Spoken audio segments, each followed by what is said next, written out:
Good afternoon students. आज हम नैतिक शिक्षा पाठ 8 शिव कौन है मृत्यु क्या है पढ़ेंगे।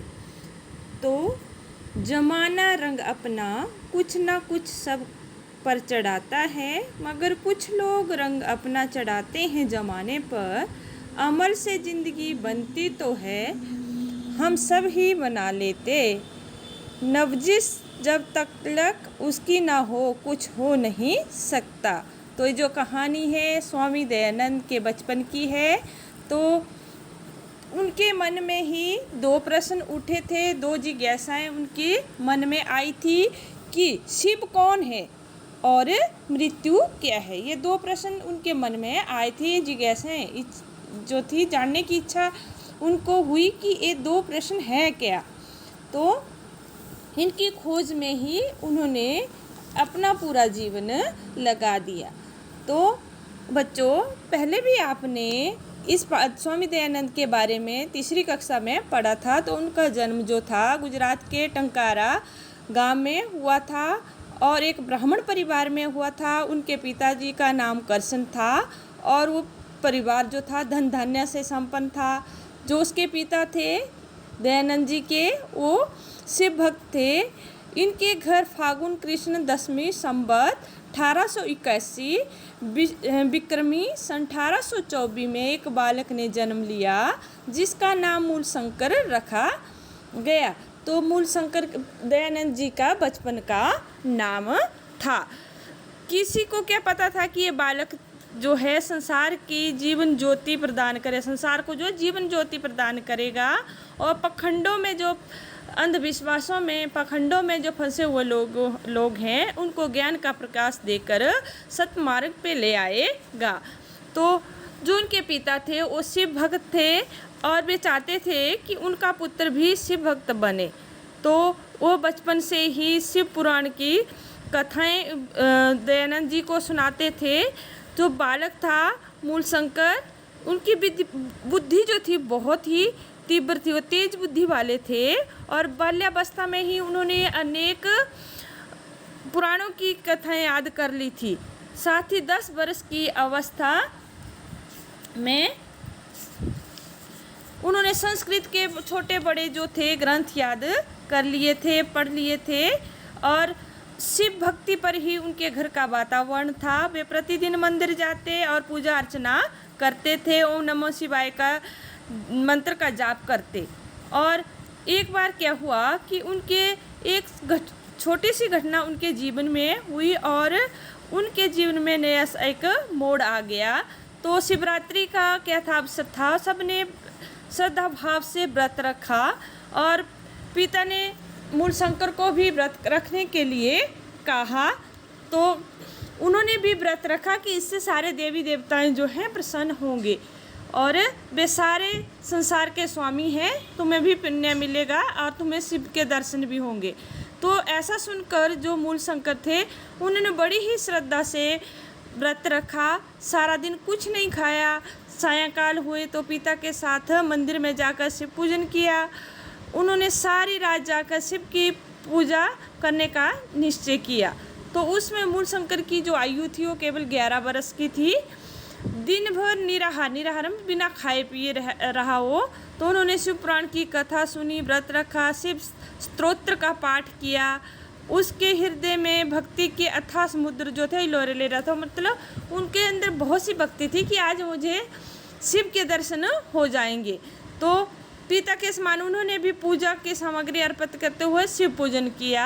एक प्रहर बीत गया रात्रि का, दूसरे प्रहर का भी पूजन आरंभ किया और जब तीसरा प्रहर हुआ तो जो सारे शिव भक्त थे वो लोग मंदिर में थे, तो वो सारे सो गए, खराटे ले रहे थे।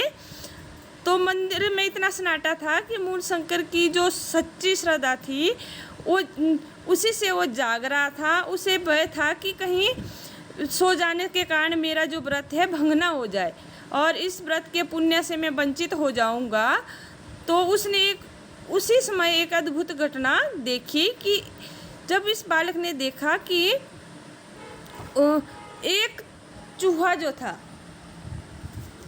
कहीं से आकर महादेव की मूर्ति पर आ चढ़ा और जो चढ़ाया हुआ पुजापा था, फल फूल जो फल रखे हुए थे उनको खाने लगा। तो उसके बालक के मन में ये विचार आ गया कि क्या जो शिव जो हैं, जो दुनिया के पालन करता है, संहार करता है, उत्पादक हैं, क्या एक साधारण सा चूहा उनके पर चढ़ाए हुए जो प्रसाद है उसको खा रहा है और इनका अपमान कर रहा है? यदि ये सच्चे शिव होते तो क्या ये छोटा सा चूहा इनका अपमान कर पाता? तो वो तो दुष्टों और दैत्यों का भी विनाश करने वाले थे। तो ये ही घटना उनके मन में जो थी क्रांति की लहर उसने उत्पन्न कर दी, उथल पुथल मचा दी। तो अपनी शंकाओं के समाधान के लिए मूलशंकर ने समीप में सोते हुए पिता को जगाया। तो उनके पिता कृष्ण जी ने उसके कोई जो उसने प्रश्न किए उनका वो कोई उत्तर नहीं दे सके। तो उन्होंने झुंझलाकर शिव के बारे में ऐसी बातें ना करने के को कहा। उन्होंने डांटा कि शिव के बारे में ऐसा नहीं बोलते। परंतु मूलशंकर सोच रहा था कि यह सच्चा शिव होता तो ऐसा नहीं होता। एक चूहा उनके ऊपर चढ़कर जो पुजापा है उसको नहीं खाता। अगर वो चूहे से ही अपने प्रसाद की रक्षा नहीं कर रहा है तो वो संसार की रक्षा कैसे कर सकता है? इसी उद्विग्नता मतलब इसी हड़बड़ाहट में वो मंदिर से उठकर घर चला गया। पानी पीकर व्रत भी तोड़ दिया। मूलशंकर के मन में अब सच्चे शिव को पाने की लगन कि अब ये सच्चे शिव नहीं है, कोई और सच्चा शिव होगा। सच्चा शिव कौन है, उसका रंग रूप क्या है, वो कहाँ रहता है, उसे किस प्रकार पाया जा सकता है?